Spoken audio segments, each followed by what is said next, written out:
All right. Good morning, everybody. And as usual, as we give it just about a minute for everybody to join us today, we have this week a grand rounds that we've been looking forward to for quite some time. And I'm looking forward to introducing our two guest presenters on this topic today on health disparities. As usual, we have that will be a link sent out today.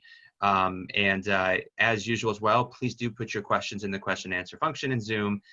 For questions that are not related to the presentation today, we have as well our panelists in the background helping us answer questions. For those that may be tough to answer today, I'll try to find the right person to answer, and we'll put that in our usual email that gets sent out this week that goes to our website with all the questions and answers that were posted here today.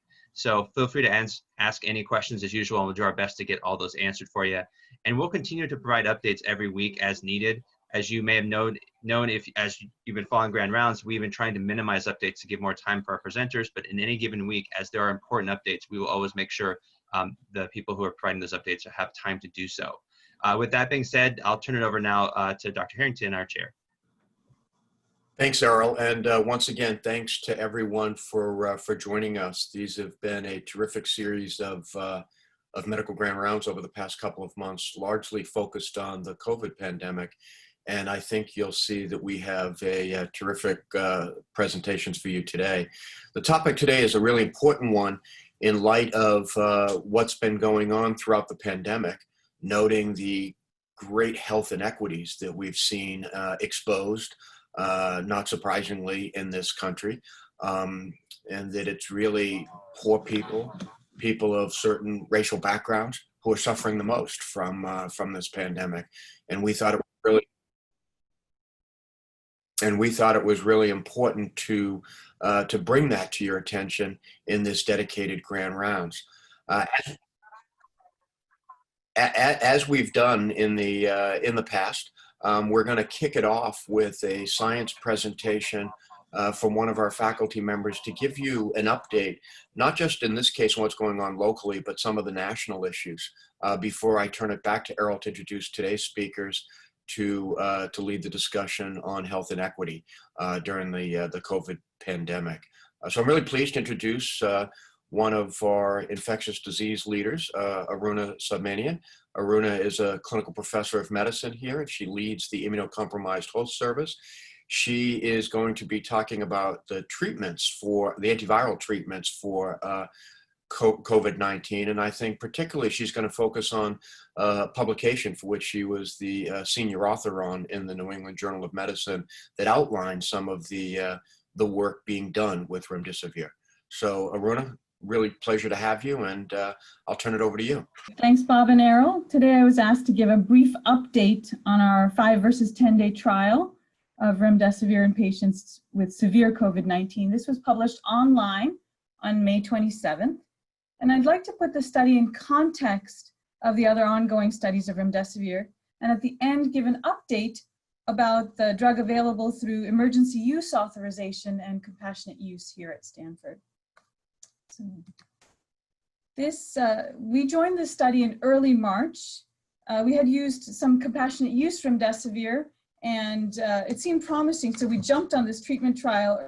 We were among the first in the country to join this trial, and I'm going to show you the first 400 patient data. And this trial was really for people who were hospitalized with confirmed SARS-CoV-2. People had to be on oxygen and have pulmonary infiltrates, but they were not intubated.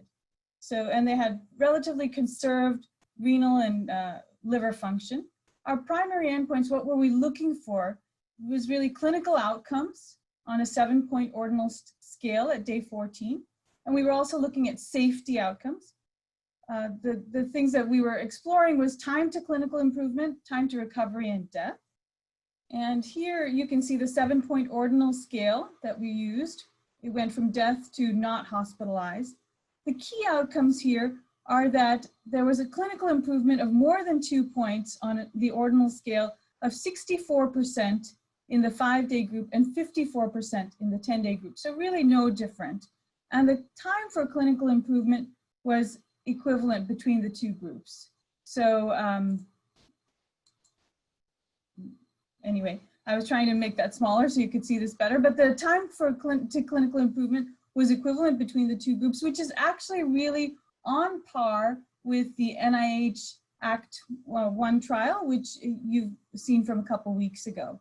And patients who were treated within 10 days of symptoms had much higher discharge rates, 62% versus 49%.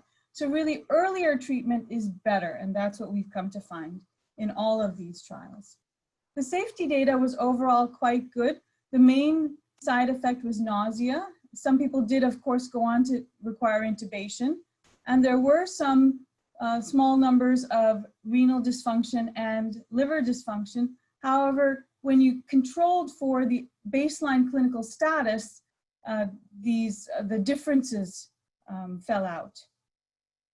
So there were more sicker people in the 10-day group. One post hoc analysis, of course, this comes with the caveat of any post hoc analysis. If you look at 5-day treatments, at day 5 and you go forward, people who were intubated at day 5 seem to have better outcomes if they continued on treatment with remdesivir till day 10. So really trying to find subgroups where 10 days of treatment might actually be beneficial. Those are intubated patients so far, and possibly we will look further at immunocompromised patients.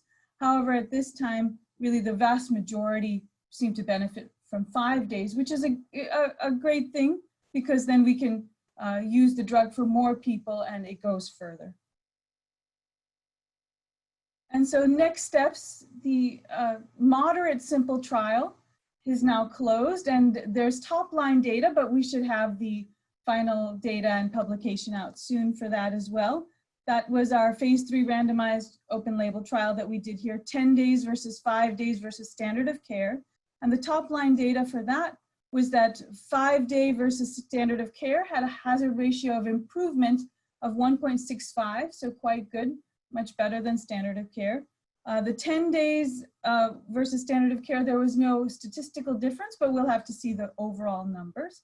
And then there are combination studies. Now we're using remdesivir plus immunomodulators and other secondary agents, really trying to get at the virus from different angles and really abrogate that immune reaction. So Act 2 is going on, that's remdesivir plus or minus baricitinib.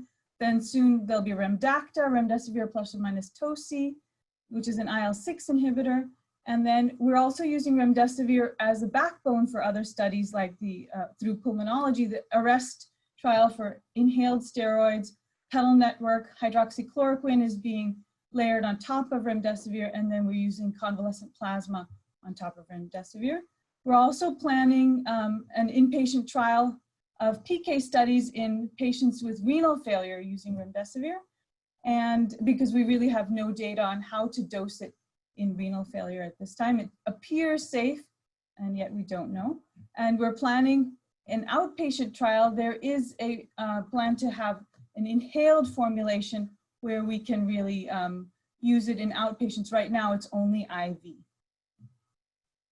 So what are the take-home points? The take-home points are that there's been a consistency of response across all the studies. Remdesivir really decreases the days of hospitalization required and helps people get off of oxygen faster. There seems to be no major safety issues, and 5 days of therapy is sufficient in most people. Earlier treatment is better. And what are our mechanisms for obtaining remdesivir now? Of course, there are some ongoing clinical trials which include remdesivir, but for those who don't qualify or who frankly don't want to be part of a clinical trial, we do have an emergency use authorization, and there's a prioritization categorization through the Pharmacy and Therapeutics Committee. The approval is through the infectious disease group, and we're really prioritizing people who are not eligible to obtain this through clinical trials, those with severe illness, and there is no restriction through the FDA for this emergency use authorization for renal function, but we're using it very cautiously in conjunction with nephrology if it is being used people with renal dysfunction. So far, I'm happy to say there's an adequate supply at Stanford, and our pharmacy has done a great job of obtaining this. And we're also allowed now in the next week to repurpose drug that we have left over from our Gilead-sponsored studies for emergency use authorization. So we're in good shape, and we're even agreeing to share with the rest of the county if other hospitals need it. So that's a good thing. And we can still get compassionate use Remdesivir for children and pregnant women. And that has been, the process has been that the ID consult service applies for an EIND through the FDA. It's a lot of paperwork, but we've gotten it every time we've applied and given it, especially for the pregnant women. And to get EUA Remdesivir, there's a pager, which is 15013. There's a few of us sharing that responsibility as well. So of course, this is a collaboration. Everything happens with a huge team, and we're so happy to have everybody involved. And it's been a wonderful experience so far. Hopefully we'll get more drugs that we can layer on top of Remdesivir to work in combination. That's all I have. Thanks so much, Aruna. That was really great, and we're looking forward to more work you're going to be producing. Thanks again. Bob, I'll turn it back over to you for a moment. Yeah, so thank you, Aruna. That was terrific, and congratulations on a really important body of work being led out of the ID division here. So congratulations. You'll see, Aruna, that there's a number of questions for you in the chat box that we hope you have a chance to answer during the course of the medical grand rounds. When I opened up, I talked about the focus today on health equity, and I thought it was important to, in addition, mention that there's a nationwide protest, day of protest going on today called #ShutdownAcademia, #ShutdownSTEM. And this is really to help us look very critically at systematic racism and bias within the academy. And it's a really important day of reflection and protest. The university and the School of Medicine and Stanford Medicine are not formally participating as organizations on the Stanford Medicine side, largely due to the complexities of clinical care that is a critical part of our tripartite mission. Kathy and I did, however, send out last night, and all of you in the Department of Medicine should look for it, the department's stance on this, in which we are respectful, we're sensitive to people's needs and desires to protest. And we've laid out sort of our thoughts on this and how to go about this as a group throughout the day. So please do take a look at that email that came from Kathy and I last evening. I think it's perfect that we're going into the next presentation, Errol, and so for today. And I think it would be great if you could introduce our speakers and then give the, tell people how to use the Q&A, the chat box, etc. Okay, great, Bob, thanks for that. And thanks so much. We talked a lot about what to do today. We were so thankful that about a little over a month ago, we put together this presentation. So the timing is in a way somewhat coincidental, but in a way not, because this has been an ongoing topic. Health disparities, particularly in COVID, have been an ongoing issue for our faculty, and it's been a big source of questions we've been getting for a long time in grand rounds. So I first reached out to Wendy Caceres, who's the person who leads our diversity and inclusion committee, along with Kathy Garzio, that we created a couple years ago now. And thanks to Wendy and our diversity and inclusion team, we've been trying to think of ways that we can address, from our communication standpoint, grand rounds, the number of issues in health disparity. So Wendy came back to me, and two names that came up almost immediately, Fernando and Kenji, are leaders in this and many fields in medicine. And so we're really thankful to have both of you with us today. Fernando Mendoza is joining us from the Department of Pediatrics, and we're happy again to have someone join us again from the Department of Pediatrics. We had a great grand rounds from your colleagues just recently.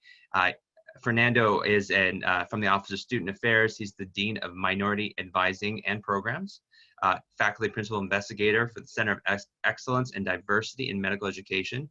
He was a past chief for the Division of Pediatrics. He was a past past pediatric service chief for Lucille Packard Children's Hospital and a fellowship director. And Fernando, I was going through your past and see there's a number of awards and accolades you have. We don't have time to go over today, but thank you for your just years of service, and especially thank you for being with us today. Likewise, Kenji Taylor is from our department, from the Division of Primary Care Population Health. He's a primary care physician, a member, a part of the Roots Community Health Center, and really amazing program. He's the founder and director of the CUT Hypertension program. And if you guys haven't heard or learned about the CUT Hypertension program, Bob actually asked, I was thinking the same thing. I was wondering if he's going to have time to talk about that. I think he's only going to have time to touch on that. We're going to have to invite you back to do a grand rounds just on this program alone, because it's an amazing program that really was founded on the fact that African-American support, the barber shop is an area where there's a lot of community building in the very beginning, and they use that to provide health prevention and support in many ways in regards to health and care. And I'm obviously not doing it justice of just an amazing program it is, but it's such a well-known program for many of us, and we hope to hear a little more about it in the future. But Kenji, thanks for being such an amazing leader in that space as well. So Dr. Mendoza is going to lead us off with the first presentation. So thanks for that, and I'll turn it over to you.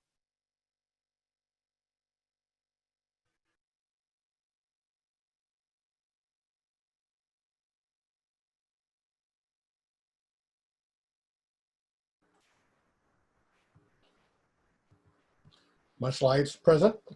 Look great. Okay, Yep. Thank you.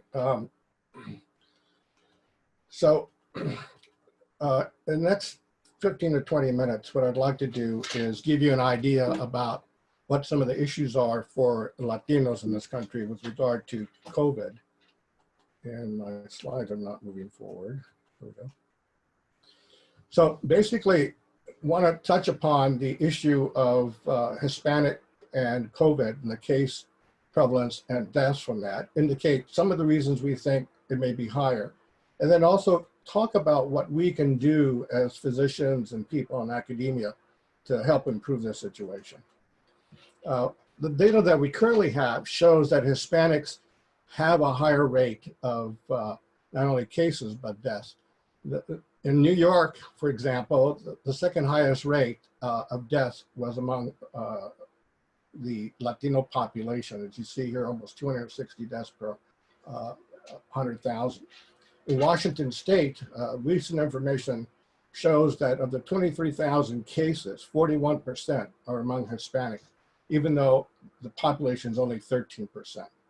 Moreover, in reporting, almost 42 states report that Hispanics and Latinos have a higher rate of confirmed cases than compared to the population. And in 8 states, it's more than 4 times as large. Why is this important to us? Well, California population is almost 40% Latino. Santa Clara County is actually the most diverse county of all of California. And the Bay Area principally has about 25% Latino populations. So in this context, then we as physicians need to think about this group.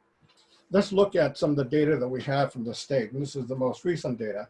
This is the population of Latinos, whites, Asians, and African Americans in the state. And if you look at the state count of cases, you see that Latinos are much higher, 55% as opposed to almost the 38% of the population. Whites are lower, Asian Americans are lower, and African Americans are equal. If you look at their death rates, it's slightly higher for Latinos, lower for both whites and Asian Americans, but much higher for African Americans. What does our county look like? Our county, and Dr. Sarah Cody has done an excellent job in sort of controlling the virus. The fact that we almost have 2 million people in the county and we have less than 3,000 cases, 144 deaths, shows how well we've done. That said, though, we still have some differences in equity with regard to the cases and deaths. What I've indicated here in this graph, in the red bar, is the population of that group in the county. The next bar is the number of cases, and the black bar is the number of deaths. The number above is the excess deaths compared to the population estimate. So for example, African Americans have +6 deaths, Asian Americans -4, Hispanics 10, whites -9. So this indicates that even though these are small numbers, there's a suggestion that this is really a situation where there is some disparity both in cases and in deaths. If we look at the county is quite large, and most of the population that's Latino and underrepresented, or rather poor, is in the east part of the county, in East San Jose. The colors here indicate that dark blue is the worst, and you can see that lies right in East San Jose. And this is principally the area of a large Latino community. But we also have it in the South Bay, and you see, rather in the South County, you see that large as well. The other thing you see is the number of hospitals. These are non-Kaiser hospitals. There's only one in this area versus all the other hospitals on the west side.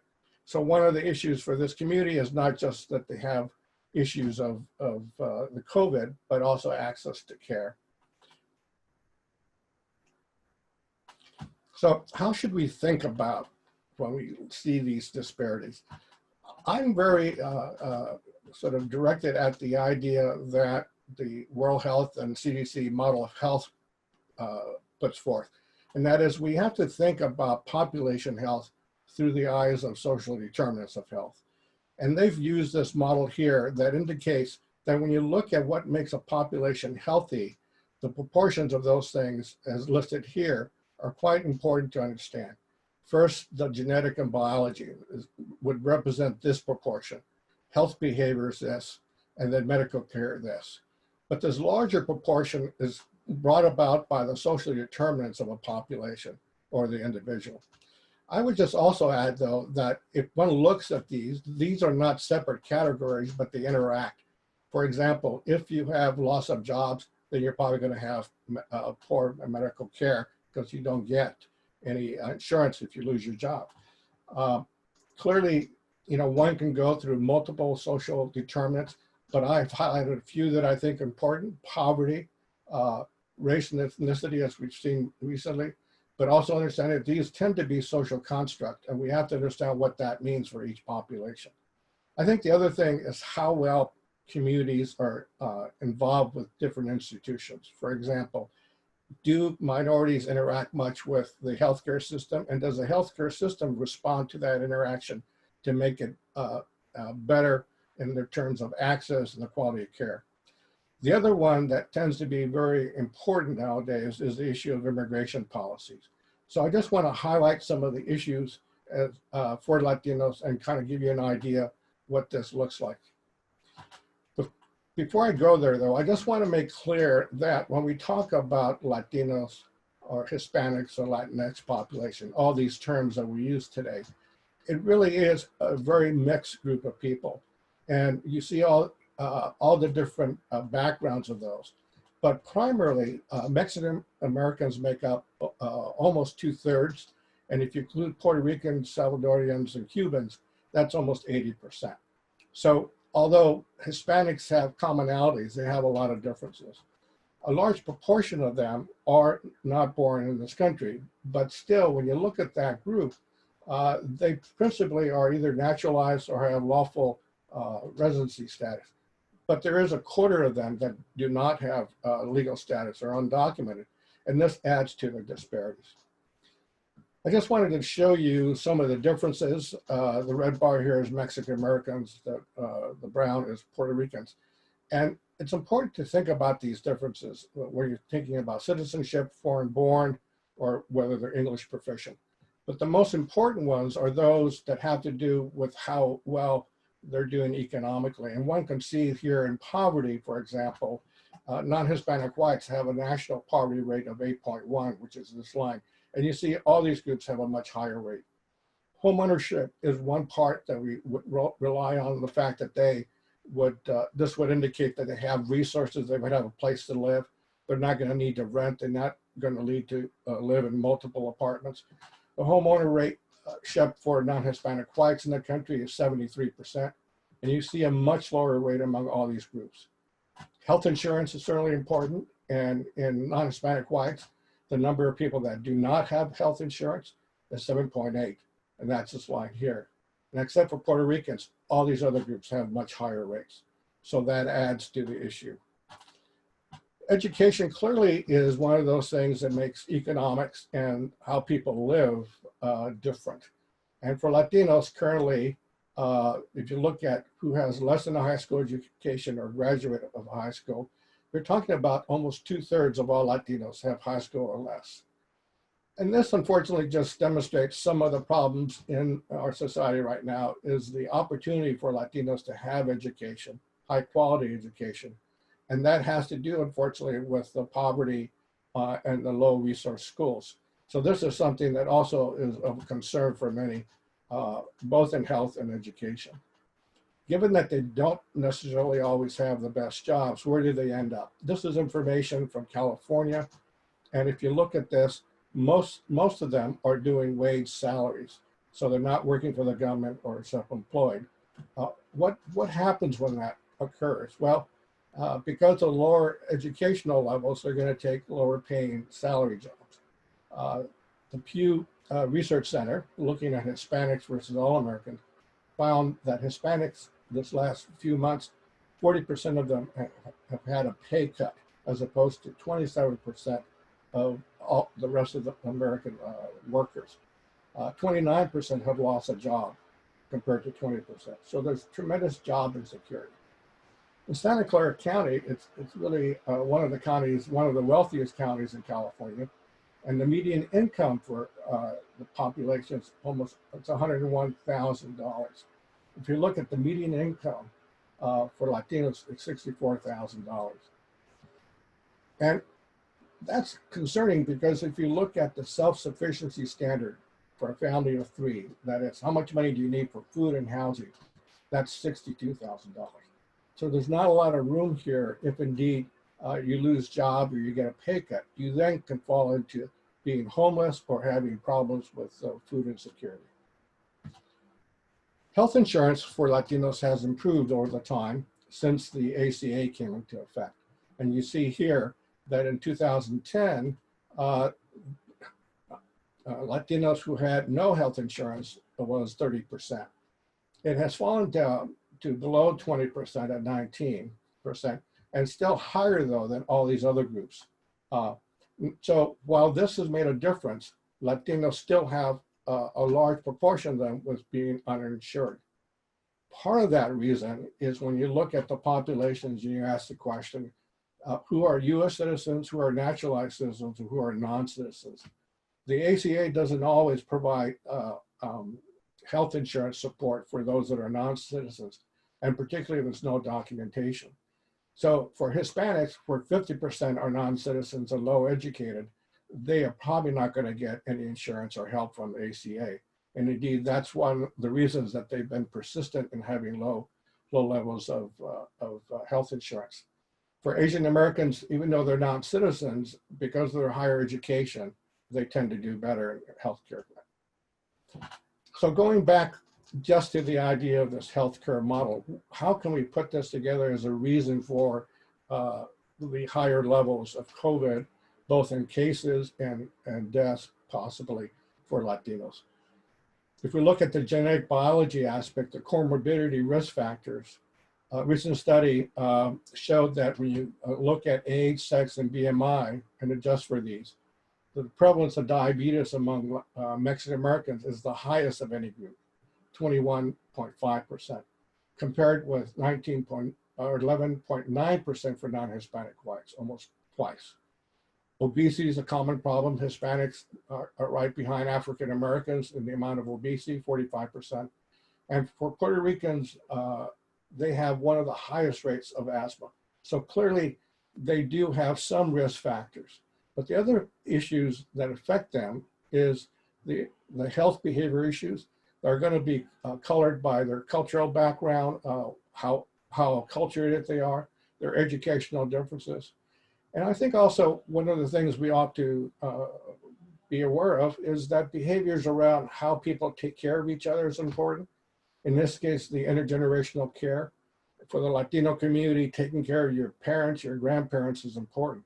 So within households, you can have very young people and very old people. And clearly the older people are more at risk. Access to care continues to be a problem, as I noted. But in addition to that, we have to be concerned about language barriers. And also the fact that because of this and insurance and other factors, Latinos, even with insurance, have poorer access and utilization. But lastly, I think the part that we're most concerned about is how do we deal with part of our communities that are in poverty, have low-paying jobs, unbenefited, don't always get access to care, and particularly those that are in legal status, undocumented, may actually affect them. This certainly affects them in terms of how they live and crowding, and how they work with each other. That may add to some of the issues of transmission. So briefly, I'd just like to touch upon what can we do as an academic center, and clearly as physicians. Certainly access to care is really important, and I'm very proud that all of us have worked together with the Santa Clara County Public Health, Santa Clara Valley, FQHCs, and other physician networks that serve the underserved. Stanford needs to lead in that, and we have with these grand rounds and other activities. I think that's key. But yet we still have a ways to go in issues about facilitating health, and in that case, things like interpreters. As we move to technology for telehealth, how do we make sure there's not a bigger gap in access and care for these populations? And then when they do access to care, how do we make it more easy for them to be involved? We in pediatrics have a complex care clinic for those children that have multiple diseases, for them to have sort of a one-stop shop approach. Research is certainly important in health disparities in any of the areas, basic, clinical, and policy, and that's certainly some things that we do very well. But in addition, I think education. We need to train a diverse workforce, and I'm glad to say that the entering medical school class for this year is 37% underrepresented minority. So I think as a Stanford community, we are working well with that. But in addition, we need to talk about social determinants and unconscious bias in health. As mentioned, I am involved in the PI and the Center of Excellence for Diversity in Medical Education, and that center has been focused on pipeline, advocacy, and social curriculums. Recently, we just received a grant for telehealth, and we're hoping to work with all of our colleagues at Stanford on this. Advocacy for all of us is really important, and I think wherever we are, we can advocate for these communities.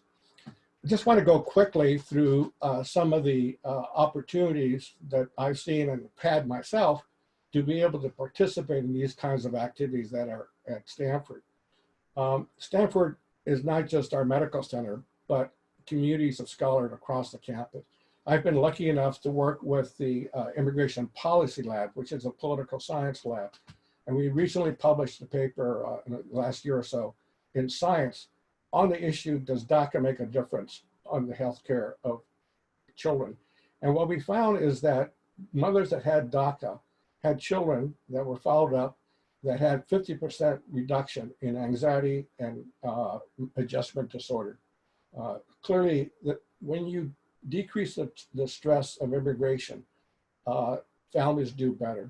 And this study was not just published in Science, but also was used by the state of California's Attorney General in their work to maintain DACA individuals here in California.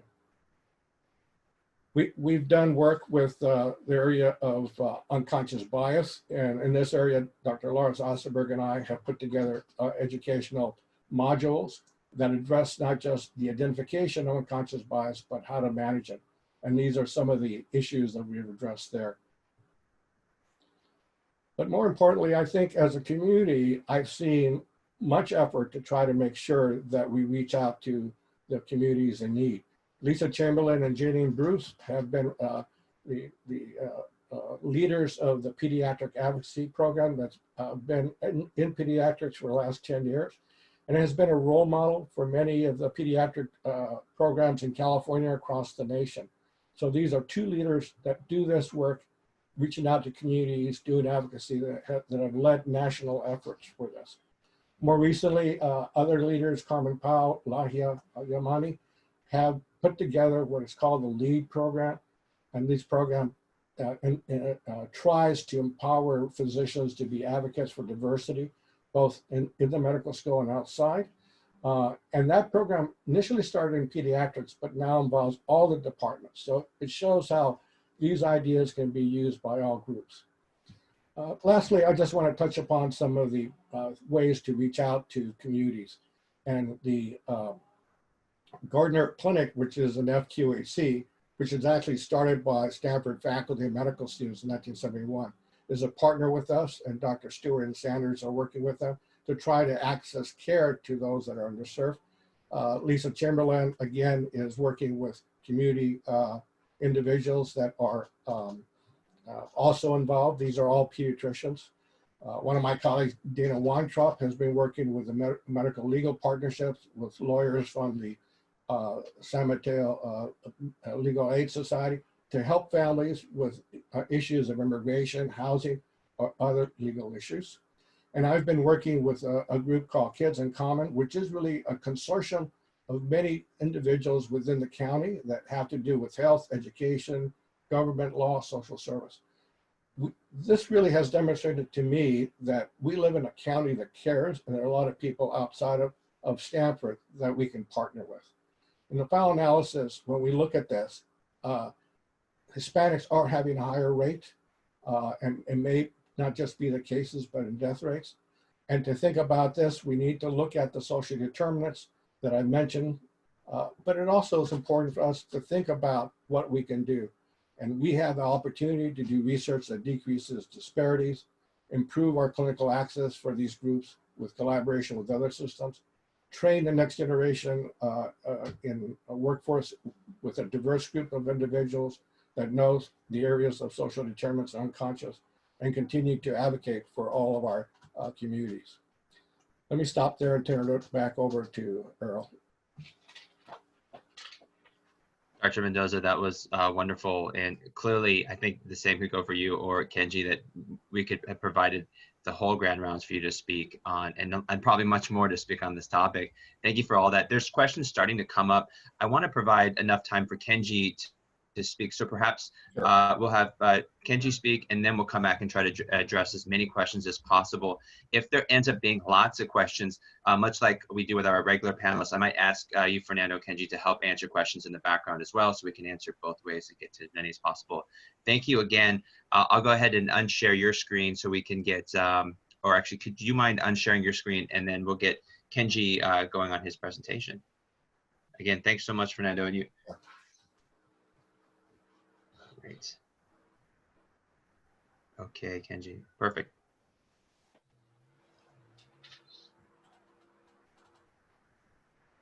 Great. Can everyone hear me okay? Yes.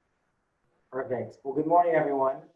As Earl mentioned, I'm a new faculty to Stanford, having joined this past September, and concurrently a fellow in the Stanford Intermountain Fellowship, which supports my time to do community-engaged implementation research and evaluation focused on health disparities. I also have a dual appointment as a family and community medicine physician at Roots Community Health Center based in East Oakland. You'll hear a little bit more about that later. So thank you for the opportunity to speak today about African-American health equity in COVID-19. COVID-19 really exacerbates and amplifies the health disparities impacting African-Americans and people of this color. The people of color in this country, as you've heard from Dr. Mendoza. With the Black Lives Matter movement reborn, now more than ever is the time to be part of the solution. Sadly, the story of COVID disproportionately impacting African Americans is not new and comes as no surprise to many of us. It follows a well-trodden path of widely recognized health disparities among Blacks in the US and globally. The differential impact of COVID to African American communities is really a result of pre-pandemic legacies of racism. Blacks have higher rates of mortality than any other racial ethnic group in 8 of the top 10 causes of death. These persistent disparities account for at least 60,000 excess deaths per year. Cancer rates for Blacks are 10% higher than whites. Blacks are almost 2 times more likely to have diabetes compared to non-Hispanic whites. And while Blacks account for only 13% of the total US population, they account for 46% of all new HIV infections.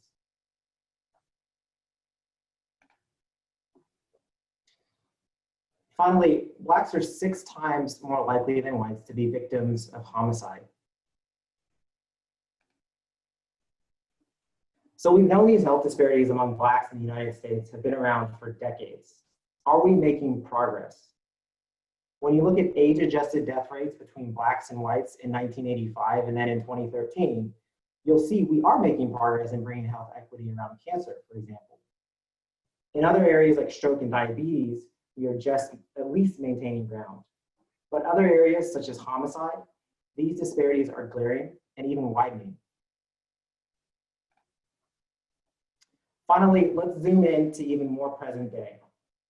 You can't watch the news, open up your Instagram or Twitter feed, or read any US newspaper without seeing that these numbers are people today. People like Ahmaud Arbery, Breonna Taylor, and George Floyd. These disparities in health equity issues have impacted generations of African Americans in this country and continue to this day.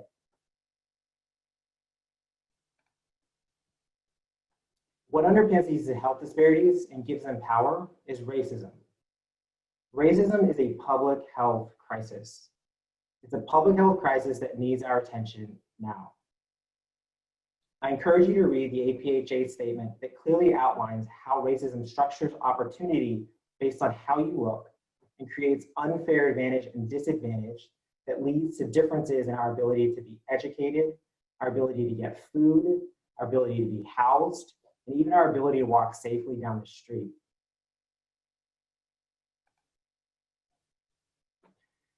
While we reflect on the public health crisis of racism and how it manifests as health disparities for African Americans and other people of color in this country, how do we think about framing these issues in the context of our latest health equity and public health threat, COVID? I like the following framework by the Association of Black Cardiologists that provides a snapshot of the social determinants of health behind all health disparities, namely socioeconomics, access to care, burden of comorbidities, discrimination, unemployment, and increased likelihood to be frontline essential workers, potentially biologic mechanisms, though we have to tread lightly here, as race or ethnicity in this country is largely a social construct, and finally cultural, again, having to be careful not to blame the impacted group. Two important things that I want to acknowledge about this diagram: all determinants are not equal, and racism underlies all of these determinants. Also, just as a teaser, there's another half of this diagram that I'll share with you later on in this presentation. So if we really want to understand a problem, we need data. Until very recently, data with race or ethnicity information has been sparse, and today is still very limited. 48% of cases and 9% of deaths still have no race or ethnicity tied to them. 48 states report some sort of race or ethnicity data with cases, and 44 states and territories report race or ethnicity for deaths. We need better data. There's significant variation in reporting. Texas, for example, with a sizable minority population, only reports race or ethnicity data on 25% of cases and deaths. West Virginia only reports 3 categories: white, Black, and other. Some states list Hispanics under the white category. As you can see, California has race or ethnicity data for 71% of cases and 96% of deaths. Of the data we are seeing, it is likely an underreporting given what we can infer from lower health access, lower healthcare utilization, and higher mistrust of healthcare among African Americans.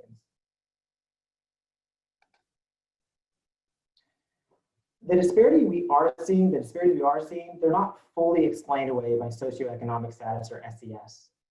Multivariate analyses so far suggest that even after adjusting for confounding comorbidities, even if imperfect, disparities persist. From an international perspective, we see an example where the differential impact to Blacks is not fully explained by SES. Great Britain faces issues of racism and health disparities stemming from legacies of slavery and colonialism, much like the United States. In an analysis by the Office of National Statistics in May, adjusted odds ratios for both Blacks and Asians from Bangladesh and Pakistan showed they were 2 to 4 times more likely to die from COVID. Taking us back to US soil, a recent Annals of Epidemiology study published last month demonstrated similar trends. Researchers looked at county level data on COVID cases and deaths for those that were disproportionately Black versus not, along with county level SESS markers. They found Black counties accounted for 20% of the counties in the US, but accounted for 50% of cases and 60% of deaths. COVID case and death disparity persisted in Black counties even after controlling for county level confounders.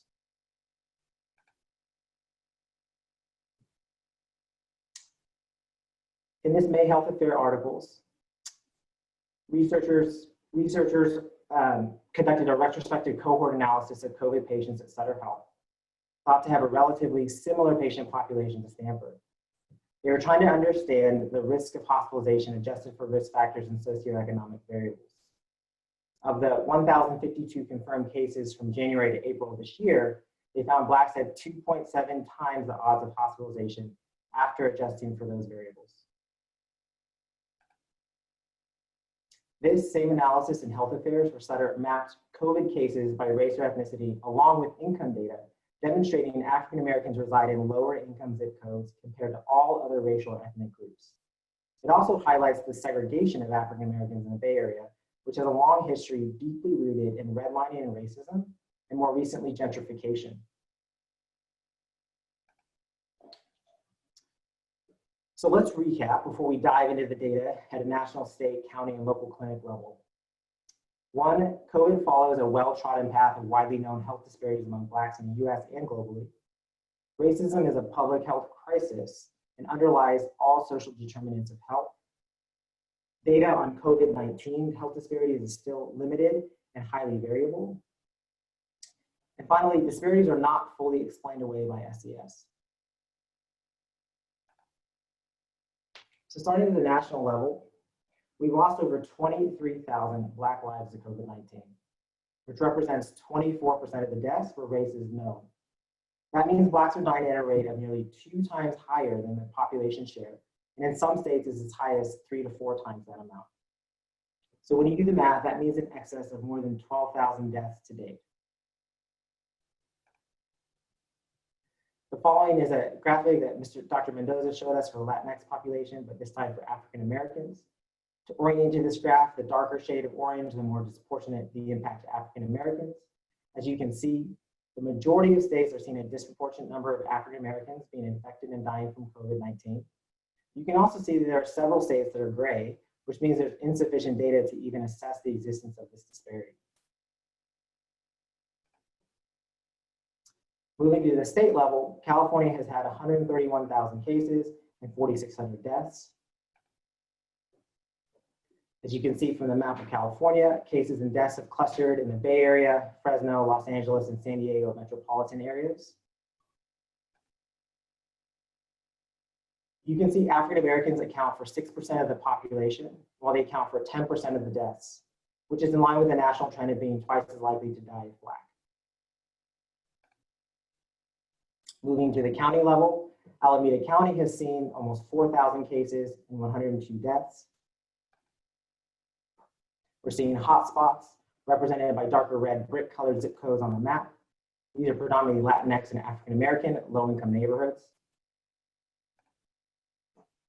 From Alameda County data, Blacks make up 10% of the population and 23% of the deaths, on trend with national data. Santa Clara has had 3,000 cases and 146 deaths. Based on COVID cases by zip code, cases also tend to cluster in Latinx and African American neighborhoods, as Dr. Mendoza also noted. I hate to sound like a broken record, but you can see that Blacks account for 2% of the population and 6% of deaths.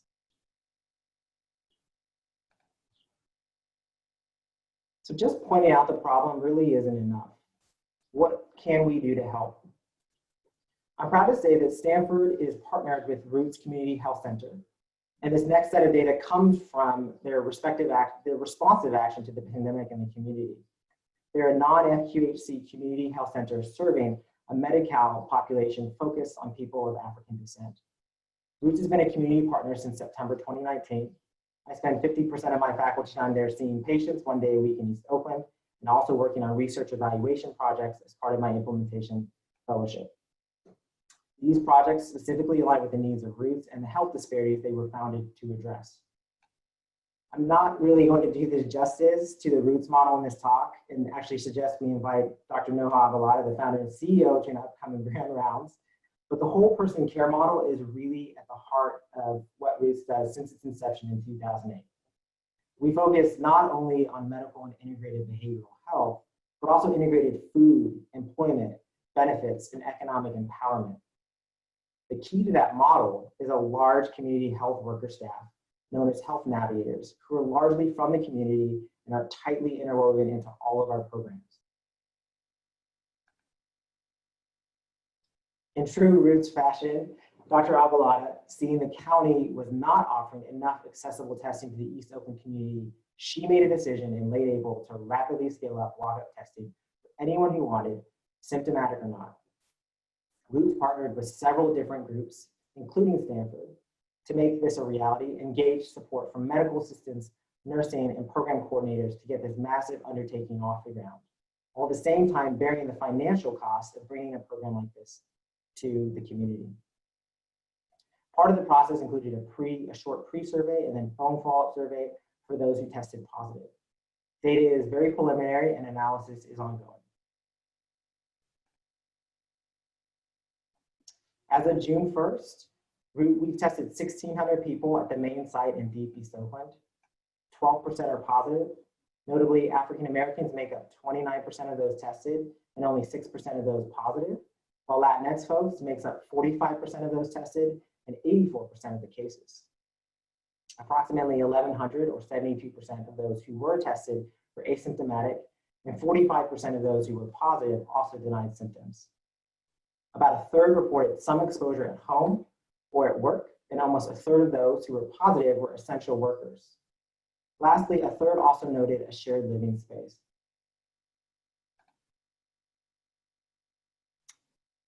As a clinician, I know it's one thing to understand the numbers and another thing entirely to put a face to them. I spoke yesterday with one patient on the phone in Spanish. She tested positive for coronavirus. She gave me permission to share some of her story. She said, "I work at a food processing plant. They told me someone tested positive for coronavirus and that I needed to get a test before returning to work. I live with my son, his wife, and 2 young children, and my other grown son.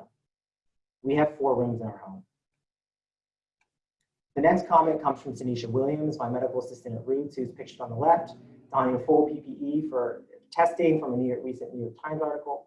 She said, "People at a baseline have the basic things they need, and COVID-19 is an extra weight they then have to carry." And finally, one of our providers noted, patients are afraid to seek medical care despite having the symptoms of COVID-19. They're afraid to be isolated or get on the bus to even get tested. If their test is positive, they will be isolated, thus losing their income. As promised, after reviewing the data and putting some stories behind the numbers, I'm returning to our COVID-19 health disparities framework. This time you'll note there's a blue side that's chock full of solutions. The solutions side includes expanding housing, expanding food, expanding healthcare coverage, supporting education, improving access to technology, protecting workers, partnering with community members, supporting policies to address disparities, expanding safe transportation, and expanding testing access. I'm new to Stanford and acknowledge there are many groups at the university actively working in all of these areas that I just don't know about yet. So I'm going to hone in on the Roots Stanford partnership. I feel very fortunate to be part of the Roots Stanford partnership, especially as it's taking shape around the response to COVID-19. We partnered in 3 main areas: testing, information sharing, and research. In the area of testing, Roots capacity for testing in March was 150 nasopharyngeal oropharyngeal swabs spread across 4 sites. Turnaround time was 7 to 10 days at best. By June, Roots had performed more than 2,000 tests with multiple testing partners, Stanford being one of them. Stanford served as a reference lab, provided some testing kits, and opened up drive-through and walk-through testing for both Roots patients and staff. With these partnerships, testing turnaround time is now a day. In the area of information sharing, we've opened up weekly grand rounds, shared occupational health guidelines, convened conference calls between lab and operation personnel across both organizations to scale up testing. We provided access to the daily dashboard and clinical questions database that students and faculty have been diligently working on. And now Stanford has been sharing best practices around telehealth. Finally, in the area of research, we're exploring a wearables project for COVID symptom tracking of staff and frontline workers and those living in congregate settings. We partnered around rapid needs assessment in the safety net population. And we're now looking at serology testing among essential workers as frontline healthcare workers at Roots. The last piece of highlight that I'll highlight in terms of academic partnerships is community level outreach, and specifically the Cut Hypertension program. The Cut Hypertension program partners with barbershops to provide hypertension treatment and outreach since 2010. When COVID started and shops closed, this is what we heard from barber leads. I don't want to put nobody at risk, but if I have to put myself out there, then I will. They say rent and bills are going to be put on pause, but at the same time, they're going to have to get paid eventually. So we decided to partner around the following: a national survey and needs assessment of Black barbershops in response to COVID-19, a working group that meets weekly to partner around barbering board protocols to support safe reopening, and finally, a national convening of barbershop programs across the country. So what are some of the other ways in which we can and already do partner and be allies against racism and health disparities? Stanford can do a great deal to expand healthcare coverage for African Americans by continuing to support faculty community hybrid positions like myself, expand care into publicly insured spaces in both primary care and specialty care, and provide technical support for telehealth scale-up. In the realm of education, we're already doing so much in this space, and to build off this platform, we can expand our unconscious bias training, invest in diversity at all levels, and clearly include diversity, equity, and inclusion in our mission statements as an organization. Lastly, partnerships at Stanford are plentiful, and we need to continue and grow and outreach them into the community with both organizations and community members. Partnerships can fall short if we only partner with organizations that use top-down approaches. And I believe that communities and individuals within them hold the answers to improving their own health. We just need to give them the resources and power to do it. So to wrap up, I'd like you to walk away with 4 main takeaways. COVID is not the great equalizer as some had predicted. African Americans are hit disproportionately hard by COVID-19, and I think we're just seeing the tip of the iceberg. 2, disparities exist at all levels. 3, incomplete data may bias us towards underestimating these disparities. And lastly, academic and community partnerships can be an integral part of the solution. As importantly, I also wanted to share some words of caution that was nicely outlined in a recent New England Journal Perspectives piece. The world is full of conspiracy theories these days, but health disparities may actually fuel an unsupported argument that there are inherent biological differences between us. Data can perpetuate dangerous stereotypes as already experienced by Blacks, Latinx, and Asian Americans, leading to disinvestment and over-surveillance. And finally, true partnerships need power sharing and joint agenda setting. I wanted to acknowledge Roots, SHC, the PCPH division, Stanford Intermountain Fellowship for making this work possible. And thank you again for the opportunity to speak. I look forward to questions in the very short amount of time we have.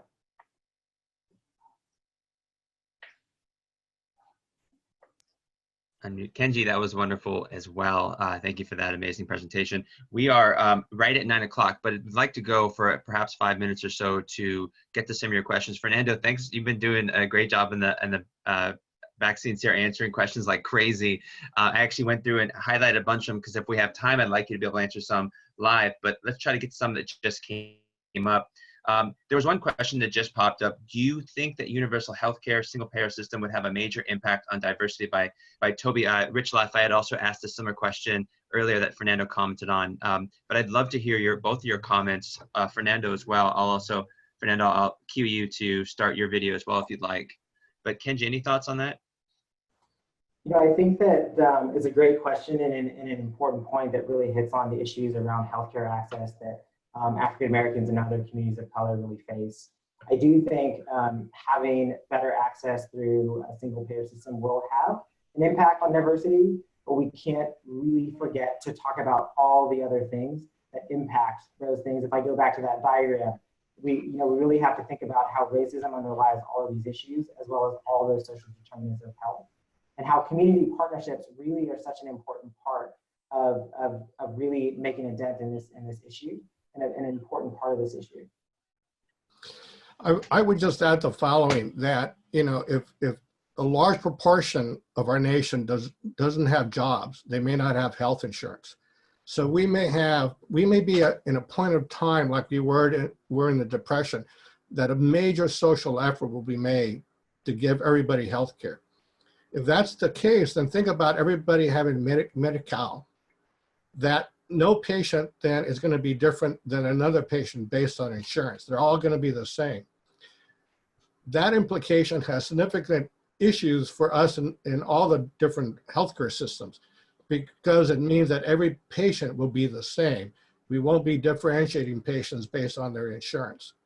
So my hope is that that does happen, because if that happens, then we can move towards something that's more universal, not just in access to care, but really in all of us working together to make sure the whole community has great quality care, both not just in getting to the doctor, but how the doctor and the system interacts with them. Excellent. One question came up that Helena, thank you for answering. There was a question to Fernando about the unconscious bias curriculum. Helena posted a link to a CME link where people can go and do that. I know it's something that was important for our trainees, is really for everybody. Fernando, any comments on that? And what we'll do is when we send the follow-up email for Grand Routes, we'll put that link in there. Helena also put a link from Harvard to also test your own unconscious bias as well. We'll include that as well. Fernando, any comments, or Kenji? Yeah, we did, we have a link in our Center of Excellence for unconscious bias modules that have been used actually by many other schools. Those examples come from Stanford faculty and staff. And what has happened is that we have these things going on. So when you look at what we see in those unconscious bias modules, you're seeing actual cases that occurred at Stanford. And I think that's important, because it implies, kind of looking in the mirror, what are we like? What are some of the issues we need to improve? So I would encourage people to look at those. Okay, great. I knew I'd ask a similar question. I assume it refers to the same question you were going to collect emails and send out. So we'll do that for you. We'll send an email out with the link. I'll check with you, Fernando, to make sure we have the right links before we send everything out this week to everybody. So no need to send all your emails to Fernando. I don't want to overload you with too many. Fernando, you got some interesting questions as well. One question is about the Native American Indian population. You mentioned it's some poor data, poor outcomes there. Any comments on that? Yeah, actually, both in New Mexico and Arizona, much higher rates of in Native American populations than their populations percentage would indicate. And you've seen it on the news, is that they are isolated communities sometimes. And those are the ones that have, in areas of reservations and in communities that have long histories of having Native American populations. But I think the other issue is that they also are urbanized, and you don't always know who they are, because our systems don't gather those ethnic background facts appropriately. So certainly in areas like Arizona and New Mexico that have large populations, they have shown to be very at risk, and both for cases and deaths. Okay, gotcha. And perhaps one more question. Dr. Megan Mahoney asked about how testing can help ameliorate disparities. And I know, Fernando, you answered this in text, but do you mind maybe commenting out loud? Yeah. Sorry, we're keeping you past 9. You're getting all the calls now. Yeah. So I think here, for me, and Kenji should answer this one too. For me, the issue is, I just spoke with one of the CEOs of Gardner Clinic. They have free testing, but they're having trouble having people come. And I think some of that is because the understanding of what it means, right? the fear factor of finding out that you may have it. And I think also the problem that we have as a healthcare system, how we relate to those communities. You know, when we have these barriers, they set up a certain behavior between us and those patients and those communities. And I think when we have situations like COVID, it's hard to get over those things, right? So at the end of the day, it's important for us to do the testing, but it's also important for us to be out there in the community, convincing people that this is important for them and what it means. Kenji? Yeah, I mean, I agree 100%. I mean, and I think that it really highlights the importance of those community partnerships that we have, because, you know, from what I've seen at Roots and even working with barbershops for the past 10 years, you know, even if we expand testing, we still, as Dr. Mendoza mentioned, Fernando mentioned, we still have to have people come, and they need to be able to trust that the institutions or the places that are performing the testing. And so I think you know, it's such an important part to be able to get that capacity up and running, but also a really important part in terms of being able to build that trust in the community. Gotcha. Upi made, you know, Upi, I was just thinking about you when that question came up, because we talked about this last week. Upi Singh is hanging out with us on the panelist side. Did you want to mention anything? Upi, I don't know if you're able to comment on the panelist side, but getting the underserved population involved in all the testing that we're doing, all the studies that we're doing, has been a big part of really what you're doing and what we're trying to get done here. I don't know if you're back there, but happy to have you comment on that as well. Sure. Hi, everyone. So Kenji and Fernando, that was really wonderful and great to see. And I will actually send an email to both of you separately, but I think everybody knows that we have a number of outpatient clinical trials underway for patients who have mild to moderate COVID-19. And I really think those go hand in glove with increased access to testing and education. And it's going to be so important to have African Americans and Latinx population involved in these studies. One, because they are a resource into the healthcare system. Two, because we need to know if these drugs work, if they work in all populations. And three, because I honestly think clinical trials ensure that people actually get a little bit better care. And two, it gives hope that there is something on the forefront. So thank you so much for your wonderful grand rounds, and I look forward to getting in touch with you. Thank you. Upi, that's probably a great segue to our close. Thank you for those comments. I just want to also bring up Marina Martin, as many of you know, a geriatrician, and joins us in the panelist group as well to answer questions, particularly along the effects on our nursing home care patients. She's commenting that a lot of the topics just today are, of course, playing a big role in our patients in nursing homes.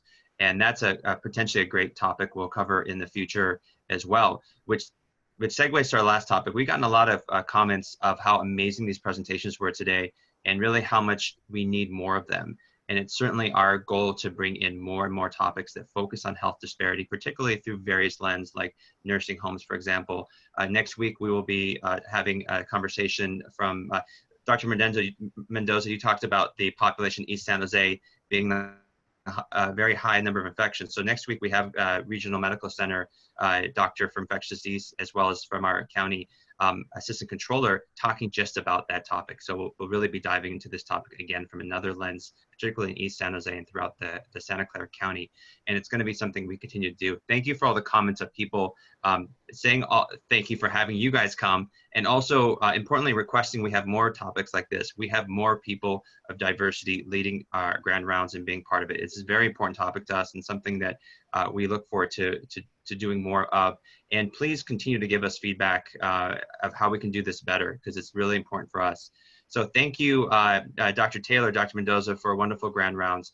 There are a number of questions, lots more questions popping up as we close. I'll actually email those questions to you guys, and if there's any you can answer, we'll include those in our Q&A that we send out later this week. Dr. Harrington, again, thank you for hosting, and to our panelists, thank you for being there with us. Hope everybody has a great week, and see you later. Bye-bye.